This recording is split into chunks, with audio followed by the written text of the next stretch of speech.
السلام علیکم ورحمۃ اللہ وبرکاتہ۔ اعوذ باللہ من الشیطان الرجیم، بسم اللہ الرحمن الرحیم۔ اللہم صلی وسلم علی نبینا محمد صلی اللہ تعالی علیہ وآلہ وسلم۔ عزیزان من، زیر مطالعہ سورہ مبارک کا نام سورۃ التین ہے۔ نزول کے اعتبار سے 28واں نمبر ہے۔ مکہ مکرمہ میں یہ سورہ مبارک نازل ہوئی، 1 رکوع جبکہ 8 آیات پر مشتمل ہے۔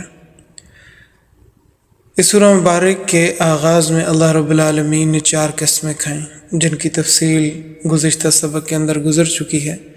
اس کے بعد اللہ رب العالمین نے ایک خاص مضمون بیان فرمایا ہے۔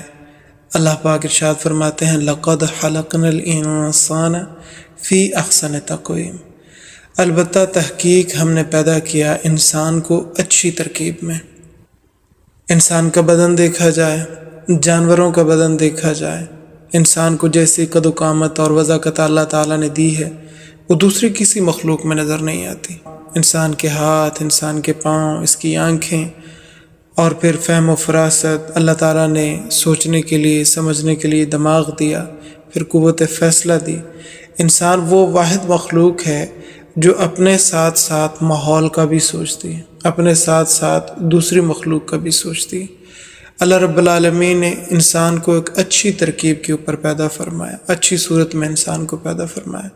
ساری کائنات کے اندر اللہ رب العالمین نے انسان کو اشرف المخلوقات بنایا۔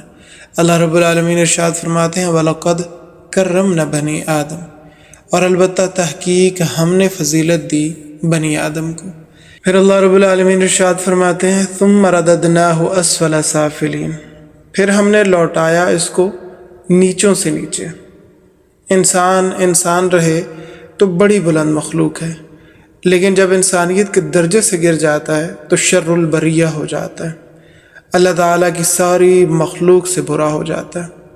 حضرت نوح علیہ السلام کی کشتی میں سوار ہونے والے کی تفاصیل کو اگر دیکھا جائے تو اس کے اندر جہاں اور بہت سارے جاندار تھے، وہیں پر کتا اور اس کی مادہ بھی تھے، خنزیر اور اس کی مادہ بھی تھے، مگر نوح علیہ السلام کے بیٹے کنعان کو جگہ نہ ملی کہ وہ انسانیت سے گر چکا تھا۔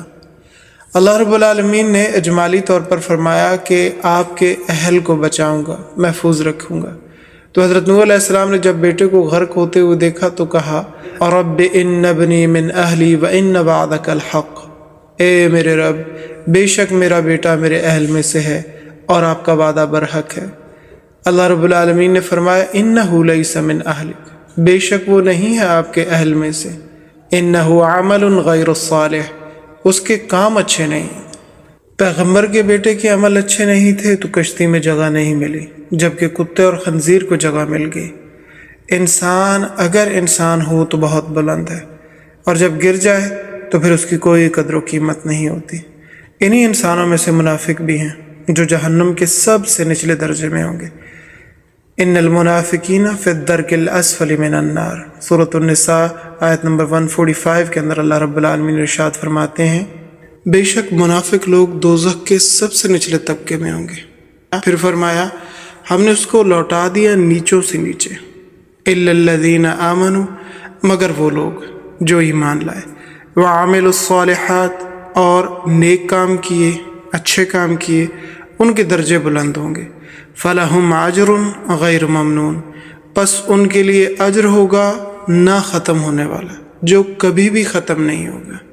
اس آیت کریمہ کی تفسیر میں مفسرین کرام لکھتے ہیں کہ اگر کوئی آدمی جوانی میں، صحت میں بہت زیادہ نیک اعمال کا اہتمام کرتا ہو، مگر پھر بڑھاپے اور بیماری کی وجہ سے یا کسی شرعی عذر کی وجہ سے اسے انجام نہ دے سکتا ہو، تو اللہ تعالیٰ فرشتوں کو حکم دیتے ہیں کہ اس کے اعمال نامے کے اندر وہ نیکیاں اسی طرح لکھتے جاؤ جس طرح وہ جوانی میں کرتا تھا۔ مثال کے طور پر جوانی میں وہ مسجد جاتا تھا اور بڑھاپے میں بیماری کی وجہ سے، ضعف کی وجہ سے نہیں آ سکتا، تو اس کے آنے جانے کے ہر قدم پر جو نیکیاں لکھی جاتی تھیں اب اسی طرح لکھی جائیں گی، اگرچہ اس نے نہیں کی۔ اسی طرح دروس سننے کے لیے آتا تھا تو ہر قدم پر نیکیاں ملتی تھی، دین سیکھنے کے لیے کوشش کرتا تھا، چلتا تھا تو اس پہ نیکیاں ملتی تھی۔ اب بیماری کی وجہ سے نہیں آ سکتا تو یہ نیکیاں برابر لکھی جائیں گی۔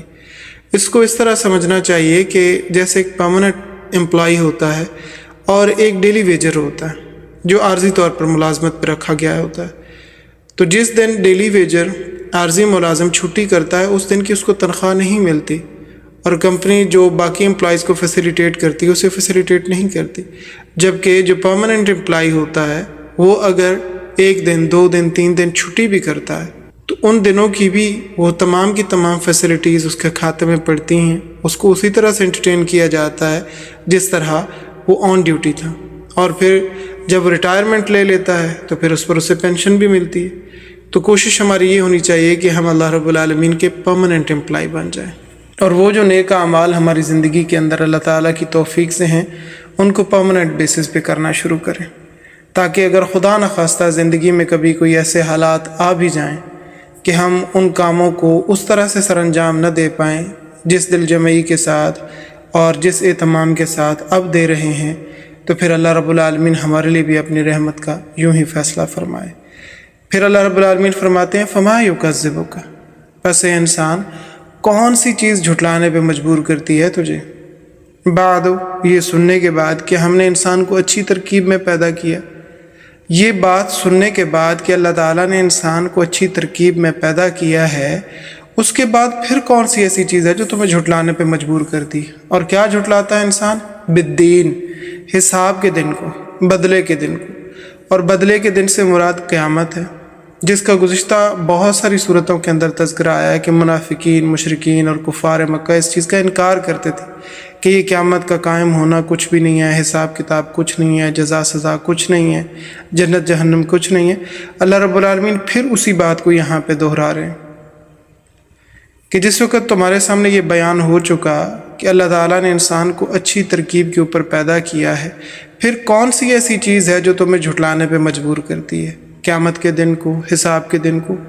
جو رب پیدا کر سکتا ہے اتنی اچھی ترکیب کے ساتھ، اتنے اچھے اعضاء کے ساتھ، اتنی اچھی صورت کے ساتھ، وہ دوبارہ نہیں لوٹا سکتا. اس کے لیے دوبارہ پیدا کرنا کون سا بڑا کام ہے، کون سی مشکل چیز ہے؟ کیوں کہتا ہے کہ قیامت نہیں آئے گی؟